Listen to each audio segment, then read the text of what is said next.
All right, shalom, shalom. First and foremost, we want to give all praises, honor, and glory to Yahweh, Ba'ashem, Yahweh Shai, Ba'ashem Rakakwadash. Giving double honors to the apostles and elders of the great millstone. Shalom to the hopefully elect, and shalom to all the brothers out here laboring in this truth with sincerity. And shalom to the few sisters that watch. Just coming with a quick lesson. I had prepared another lesson, but the Spirit led me in a different direction. And we're just gonna be going into what it means to actually prophesy. Because we're in the age now, man. Where everything, all kind of information is going out, but everything must be filtered through the scriptures, man. And these things were foretold, before any of this stuff was established, as we know today. But we'll just start out, man. Enough rambling. We'll get into these scriptures, and of course, we're gonna go to the book of Revelation, chapter 19 and verse 10.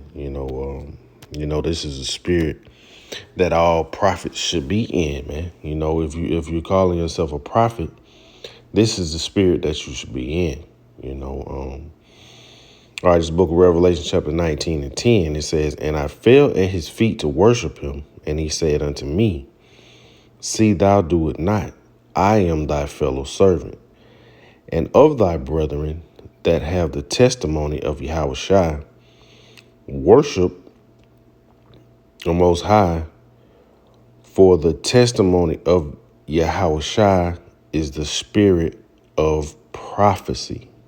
The spirit of prophecy, and we just gonna go into what it actually means to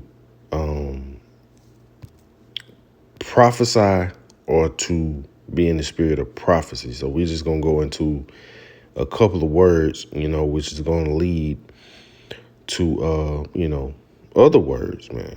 But it's actually what the world would call a prediction. There you have it. It says from G4396. It says prophecy, prediction, scriptural or other, prophecy or prophesying. So, I just looked up, what it means to predict, and this is the definition of predicting. It says to declare or to indicate in advance. It says especially foretell on the basis of observation, experience, and it says or scientific reason. But, that's what the world would call scientific reason. But we look at it as, the Lord has ordained these things, man, from the beginning, So we just look at what's going on around us and filter those things through the scriptures, man, So a prophet would be foretelling, on the basis of observation, So we read the scriptures and we see what's going on around us and, is directly related to the scriptures, man. That's what prophesying is, man. Telling what's going to happen before it happens, to predict it, in other words. So who would be the true prophets, man? Yahweh Shem Yahweh Shai would ordain you to be a prophet, as it says, many are called, but few are chosen, and that speaks of being a prophet also, man, as well as being related to salvation. But, you have many prophets out here, but are they real prophets? Are they speaking the words that Yahweh Shem Yahweh Shai told them to speak, instructed them to speak? You have certain camps out here, man, going off, as we see now. You got IUIC not even professing the name of the Lord, which is Yahweh Shem Yahweh Shai. They stick to Jesus and Christ, so, and they don't believe that the Lord would give the name, his name and his son's name, to to the body, man, which is total nonsense, so are they prophets? At this point, they looking like false prophets. I don't even think they believe in the mark. I'm pretty sure they don't. It's a lucky, yeah, they don't, So, let's get back into these scriptures, man. We're going to go to the book of Amos, chapter 3, as it pertains to prophesying and as well as a name, man, it's not hard. You wouldn't think it would be hard to understand, but then, Yahweh Shem Shai, the spirit has to be dealing with you, man. Lord willing, Yahweh Shem Shai, keep his spirit upon me, as it pertains to the book of Psalms, chapter 51 and verse 11, Hey, I recite that, try my best to, every morning, man, So this is the book of Amos, chapter 3 and verse 7. It says, surely the Lord Yahweh Shem Shai will do nothing, but he revealeth his secrets unto his servants, the prophets. So, you would think that Yahweh Shem Shai would not withhold his name, as it says right here. It says, surely the Lord Yahweh Shem Shai will do nothing, but he revealeth his secret unto his servants, the prophets. So basically, you have to be a true prophet of Yahweh Shem Shai to really understand the deep mysteries and the secrets, man. And his name is definitely a secret, because most people don't even believe in it, and even if they do profess the name, hey, they might be going off some other way. So, hey, you have to have that 100% truth, or what we believe to be the 100% truth, coming from, Apostle to Hall now. And everything has to correlate with what's going on around you, man, as we see is taking place when it comes to the MOTB, World War III. We right there, man. We right there, right in the book of Revelation right now, man. It's playing out right in front of our eyes, But you still have other camps out here that don't believe it, that going off one way or the other. And they consider false prophets. As a matter of fact, let's go on and get it. We'll go to the book of Mark,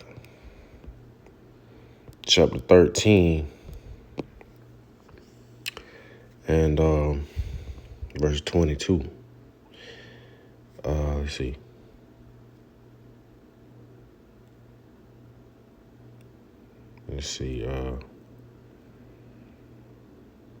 Let's see. We'll start at verse, hold on. We'll start at verse 20. It says, and except that the Lord had shortened those days, no flesh should be saved. And that's coming into Jacob's trouble, where we are now, man, because of Esau Edom, man. He got it out for the population, not his own people, but we already know that Israel is going to be his first target, man. So unless the Lord shorten the days, no flesh should be saved. It says, but for the elect's sake, whom he has chosen, he has shortened the days. So the Lord is everything the Lord is doing, with us prophesying out on the highways and hedges, and to things taking place in the earth, man, is all for the elect's sake, man. You have some camps that don't even acknowledge the elect. So could you consider them to be true prophets of the Lord? It sounds like false prophets, man. It says, and if any man shall say to you, lo, here is a Mashiach, or lo, he is there, believe him not. It says, for false Christ, Mashiachs, and false prophets shall rise and shall show signs and wonders to seduce, if it were possible, even the elect. So there you have it, man. The whole thing is everything is about the elect, man. Prophesying, we do it for the elect. Bringing the word out, telling people what's going on all around us, going on in the world. It's for the elect's sake. And if you're not bringing out the 100% truth, you got a problem with certain doctrines. You got a problem with people defending the gospel. Hey, man, you might need to examine yourself. Verse 23 is the point. It says, but take heed, behold, I have foretold you all things. All things, man. That's a part of being a prophet. You must know all things that Yahweh Shem Yahushua has revealed to you. The name, the new song, everything, man. 100% of the knowledge that is needed to gain salvation has been provided to us, But everything else we'll learn, once we get in the kingdom, all the things that haven't been revealed, But everything that Yahweh Shem Yahushua want us to know, he will let us know on this side, including the name, which is spoken all throughout the scriptures, man. So, man, hey, these people out here, you really consider to be false prophets. So let's continue on. We'll go to the book of 2 Peter, chapter 3. Let's see. We'll start at verse, let's see what it says. The coming day of the Lord. But we'll start at verse 8. It says, but beloved, be not ignorant of this one thing, that one day is with the Lord as 1,000 years, and 1,000 years as one day. So this is another reason why people don't believe in prophecy, because they have read these things and they think they already have taken place, or they say, that's old. That stuff won't happen. They don't truly believe in the word, man. And that's a scary thing. And you see a clear difference between the true believers and the unbelievers, and more of the world is turning into unbelievers, which is a beautiful thing, because it's setting that separation, man, for when Yahweh Shem Yahushua comes back and, free the elect from this captivity. All right, so we'll continue on. It says, the Lord is not slack concerning his promise, as some men count slackness, but is long suffering to usward, not willing that any should perish, but that all should come to repentance.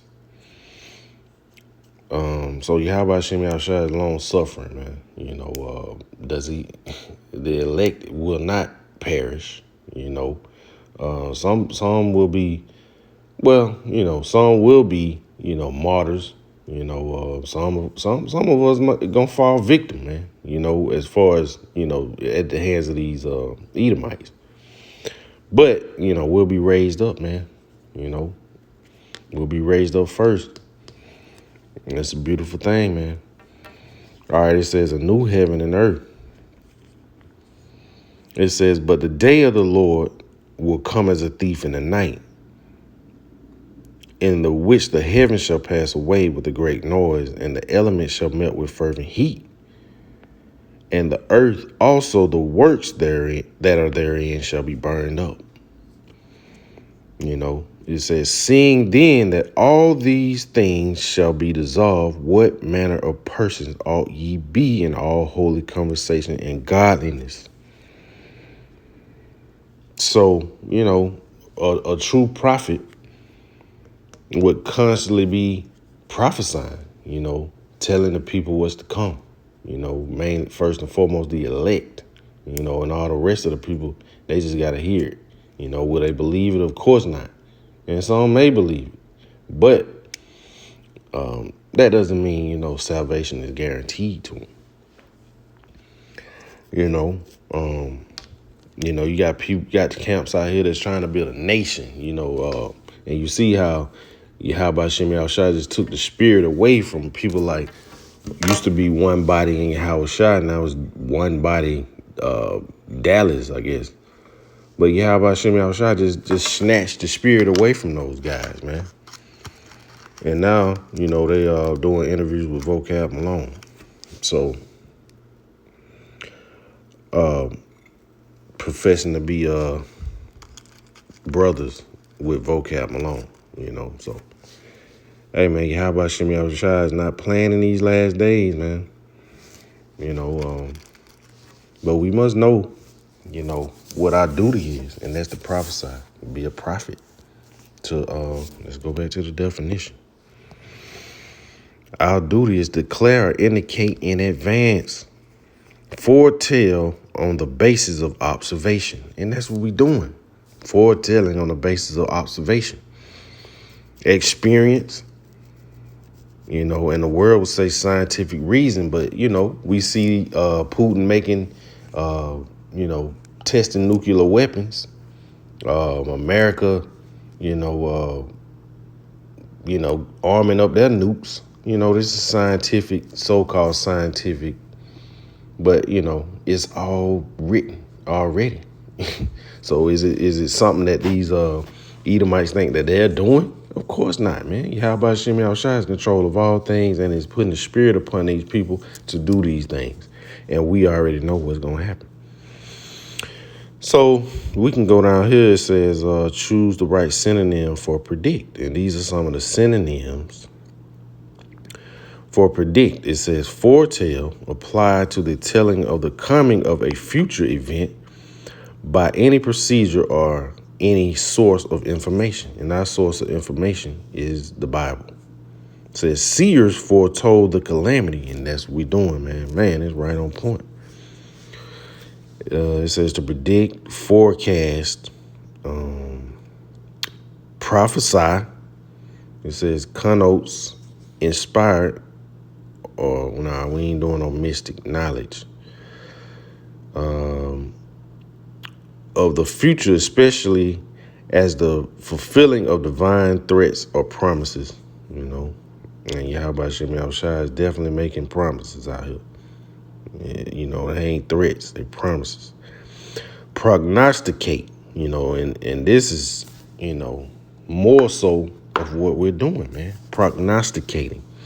It says it's used less often than the other words. It may suggest learned or skilled interpretation.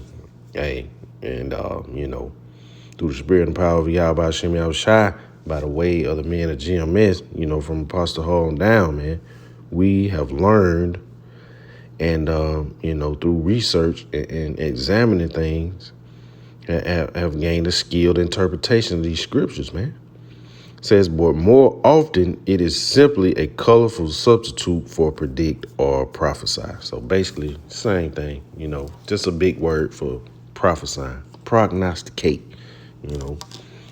might start using that, we big into looking up words and expanding our vocabularies, man. That's also a beautiful thing, man.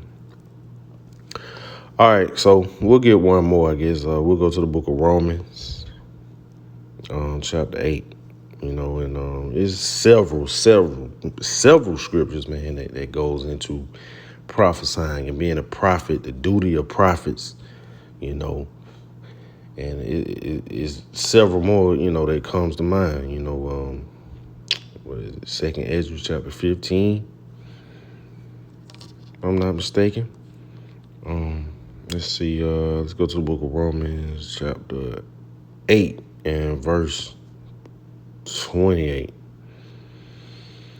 It says that, and we know that all things work together for the good of them that love Yahweh Shem Yahushua, to them who are the called according to his purpose. And hey, if Yahweh Shem Yahushua called you to be a prophet, you're going to stay a prophet until the end. Man, incense choking me out. But you're going to stay a prophet until the end, man. You're going to endure until the end if you are a true prophet of Yahweh Shem Yahushua. And you will have the 100% truth. Verse 29, it says, for whom he did foreknow, he also did predestinate to be conformed to the image of his son, that he might be the firstborn among many brethren. And we in the spirit of Yahweh Shem Yahushua, which is the spirit of prophecy, man. As we read in the book of Revelation, chapter 19, Salakim, verse 10. It says, moreover, whom he did predestinate, them he also called, and whom he called, them he also justified, and whom he justified, them he also glorified. This is the elect. And the prophets, true prophets, will be of the elect. It says, what shall we say then to these things? If Yahweh Shemel shall be for us, who can be against us?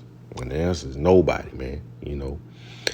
So the word is going out, and to be a true prophet, man, you must foretell, not have doubt of what's going on. You must really, honestly, truly be sincere about this belief, man, which all boils down to faith. You must have faith, an enormous amount of faith that these things will happen.